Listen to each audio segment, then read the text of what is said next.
एक गरीब परिवार जिसकी लड़की एक अच्छे से घर में ब्याह कर चली गई थी। जब वह ब्याह कर गई थी तो उसके पिता ने उससे एक बात कहा था कि बेटा, जिस घर में तू जा रही है उस घर में मान और इज्जत से रहना। कोई भी तुम्हें कुछ भी कहे वापस उल्टकर ऊंची आवाज में बात मत करना, क्योंकि छोटी मोटी बातें हर घर में होती है। उन बातों को लेकर तुम यहाँ चलकर मत आना। हमारी इज्जत है तुम्हारे हाथों में है। हर एक माँ बाप अपनी बेटी को यह समझाकर भेजते हैं और फिर वह कहता है कि बेटा, मैंने तुम्हारा पालन पोषण किया है, तुम्हारी 2 बहनें और भी हैं, भाई तुम्हारे है नहीं, तो तुम अगर कल यहाँ आ जाओगी तो लोग हमें क्या कहेंगे कि माँ तो है नहीं।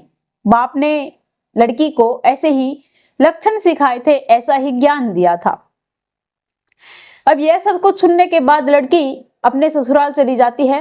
10 उसके पिता ने उसे पढ़ाकर ससुराल भेज दिया गया था। छोटी ही उम्र थी, नादान थी, नासमझ थी, दुनियादारी का इतना ज्ञान नहीं था। धीरे धीरे समय बीत रहा था।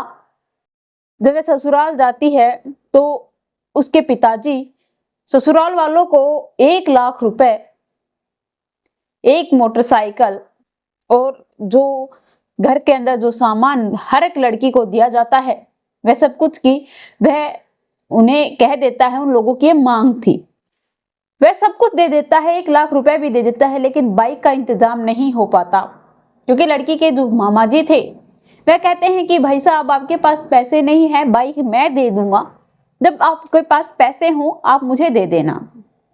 लेकिन जब लड़की की डोली उठती है बाइक नहीं मिल पाती। जब वहां बाइक मौजूद नहीं होती तो जो लड़की के ससुराल वाले थे वह लोग कहते हैं कि साहब, लगता है बाइक नहीं आई है। जब वे कहते हैं कि समझी जी, बाइक कुछ इशू हो गया है, मैं आपको वादा करता हूं कुछ दिन बाद अरेंजमेंट कर मैं दे दूंगा। यह सब कुछ सुनने के बाद वे कहते हैं कि ठीक है। वह लड़की को तो वहां से लेकर जाते हैं, लेकिन घर पर जाने के बाद अब उसे धीरे धीरे टॉर्चर करने लगे कि तू कुछ लेकर नहीं आई है, गए खानदान की है, एकदम भिखारी लोग हैं, कहाँ हमने अपने बेटे का रिश्ता कर दिया है, इतनी दूर दूर से इतने अच्छे अच्छे रिश्ते आ रहे थे। लड़की जब ये सब कुछ सुनती है बड़ी ही उदास हो जाती है। वह अपने पति से भी कहती है।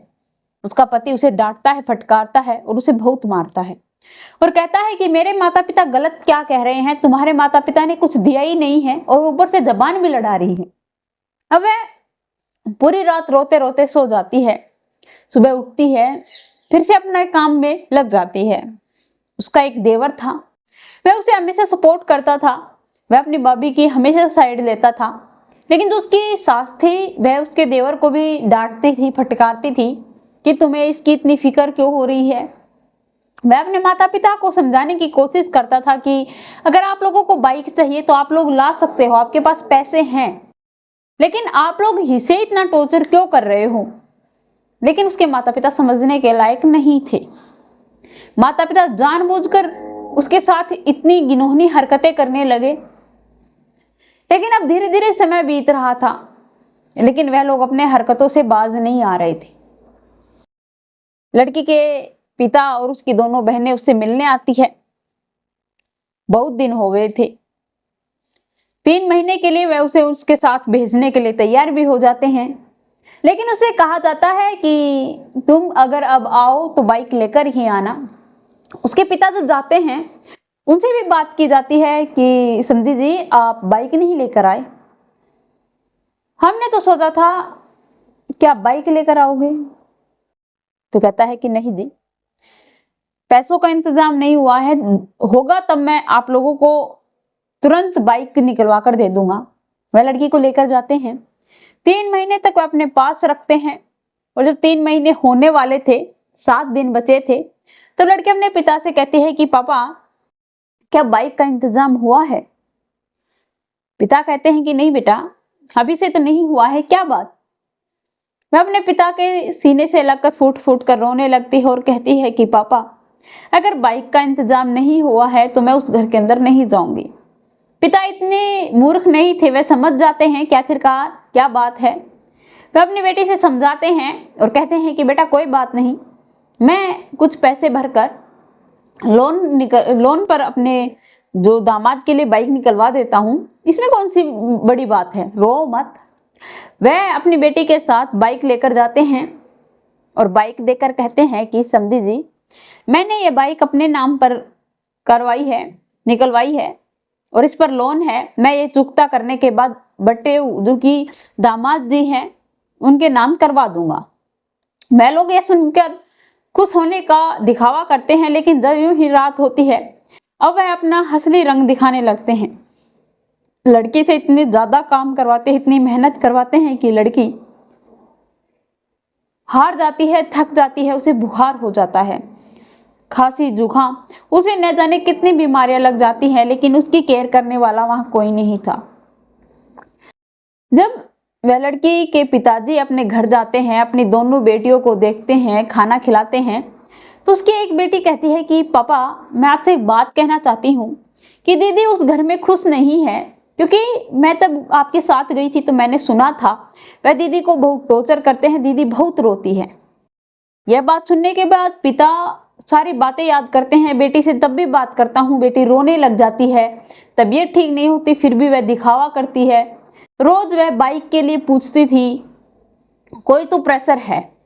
वह 2 दिन रुकने के बाद चौथे दिन बिना किसी वजह, बिना कुछ कहे सीधा उनके घर पहुंच जाते हैं। जब वह पूछते हैं तो बेटी तुरंत अपने हाथ धोकर, मुंह धोकर तुरंत अपने पिता के पास आती है। ऐसा व्यवहार कर रही थी जैसे किसी की चोरी पकड़ दी गई हो। वह अपनी बेटी के हालात देखते हैं, ऐसा लग रहा था जैसे कि कोई पेड़ जो कि सूख जाता है, उसकी हालात उसके जैसी हो रही थी। पहले तो वह ऐसे सोचते थे कि बेटी नए घर में है, नए माहौल में है, खाना पीना अच्छे से नहीं कर पा रही होगी, कुछ ज़्यादा काम हो गया है, इसीलिए यह सूख गई है, पतली हो गई है, इसका रंग रूप उतर गया है। जब उसे असली वजह पता चलता है तो तुरंत अपनी बेटी को वहाँ से लेकर आते हैं। दामाद जी भी आ जाते हैं, उसके सास ससुर भी आ जाते हैं। जब उन्हें कुछ कहने लगते हैं तो उसका पति जो कि बाइक लेकर कहीं गया हुआ था वह आता है और वह अपनी पत्नी को डांटने लगता है, फटकारने लगता है और उसके पिता को कहता है कि मैं इसे ऐसे ही रखूंगा, आपको छोड़ना है तो छोड़िए, नहीं वरना आप ले जा सकते हो। वह उसे थप्पड़ मारता है, उसकी सारी ड्रिंक उतर जाती है। लेकिन जो उसका देवर था वह कहता है कि मौसा जी आप एक काम कीजिए, आप इसे यहाँ से लेकर जाइए, क्योंकि ये लोग दरिंदे हैं, नोच नोच कर इसे खा जाएंगे। वह अपनी बेटी को लेकर तुरंत वहां से अपने घर चला आता है। 2-3 दिन के बाद उसकी बेटी जब अच्छा फील कर रही थी, उसको डॉक्टर के दिखाने के बाद उसकी तबीयत ठीक हो जाती है, तब वह अपनी बेटी को कहते हैं कि बेटा अब कुछ एक्शन लेना चाहिए। वह एक वकील को बुलाते हैं अपने घर, सारी बात बताते हैं। वकील कहता है कि बेटा तू कितनी पढ़ी है? वह कहती है कि मैं 10 पढ़ी लिखी हूं। फिर वो कहते हैं कि बेटा आजकल की लड़कियां इतनी तेज हैं कि लोगों को उनकी औकात दिखाने में कोई कसर नहीं छोड़ती, और 6 महीने तक तो कोई सी लड़की को भी काम के लिए फोर्स नहीं किया जाता। शादी के बाद वह लड़की 6 महीने तक कभी काम नहीं करती, और तुमने तो इतना कुछ किया है और तुमने एक बार भी आवाज नहीं उठाई, तुम बहुत भोली हो।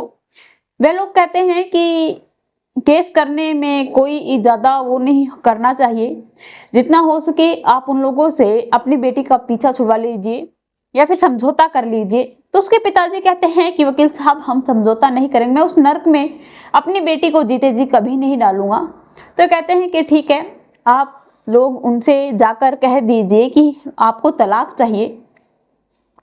अब वे लोग उससे तलाक दिलवाते हैं, उनसे कुछ पैसे जो उन लोगों ने लिए थे, सारा आइटम, बाइक, 1 लाख रुपए, सब कुछ उन्हें वापस दिलवाते हैं।